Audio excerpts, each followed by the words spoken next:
Hip politics, baby. The mayor of the town of Johnston, South Carolina. For me, whenever we get a group of black men, I want to hear what the conversation is. I mean, the politician in me is always listening, but also the young black man in me is always, I gotta be at the table if I want to know what's on the menu. So, Why did honestly, you want to become mayor? I never thought I would aspire to be a politician. What made me want to become mayor, I lived in Atlanta, traveled all over the country, was seeing all this growth and change, and I'm from a small town, 2 red lights. And so I was like, if given the opportunity, I would love to be able to affect change in my community. You know, same thing we heard these brothers talk about today. Like, be a force, be representative, listen to the folks, but that was it. I wanted to be a part of it.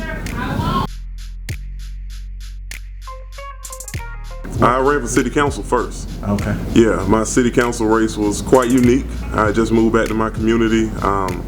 Me and a good friend of mine, he was just getting out. He had been locked up for 4 years, and he was trying to make money with nobody hiring. And so I said, hey man, we're gonna throw some parties. We're gonna throw some parties, let people know you home, let people know you different, let people know I'm home. We're gonna raise some money, and also register people to vote. Because in order for you to come in, you gotta be 21. And if you're not registered to vote, I register people to vote as they came to my party. But I started from there. One of the driving forces though was nothing changed in my community. I feel like everything I saw was the same. So no matter how much I came back, it was the same. And I wanted to be a part of the change. Yeah, I got a little something. I got a few stripes. I work for the mighty Outkast, you know. I always let people know I call them the mighty Outkast, Big and Dre.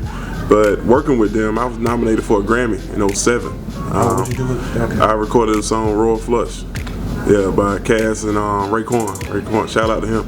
But yeah, like my background is weird in that way because I went to Full Sail. I'm a Full Sail grad. I'm a sound nerd, and I just started meeting people and working in hip hop. It led me to Atlanta, and from there, you know, Cass is a hip hop group, but they're also a politically active hip hop group, and that's what kind of jump started me. So from Cass to Killer Mike, all that stuff, like, you know, I am one of the architects of connecting Killer Mike to Bernie Sanders, but, you know, whole nother conversation.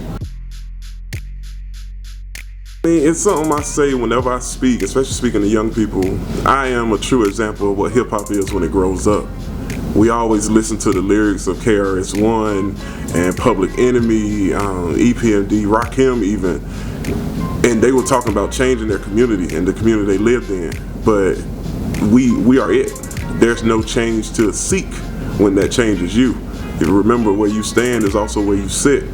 And if you're not willing to get involved, you're just out here talking. Or like a lot of us, we get pissed enough to write on social media, but we don't get pissed enough to go to a city council meeting. And so for me, I was one of the people that I wouldn't allow myself to just be talking into a vacuum, or like preachers say, preaching to the choir. I want to get involved and make a difference. It's not easy, but it's not tremendously hard, you know. But it takes a team. So just like for me, I looked at hip hop with my experience. The records we made took hours and hours, many people. And I look at the change that we could do in our community. It's going to take hours and hours, days, months, and many people. But that's what inspired me. I had already been a part of a team that made difference. We made the whole world dance. So why can't I make a community great? So, thank you, brother. Thank you. Yes, sir.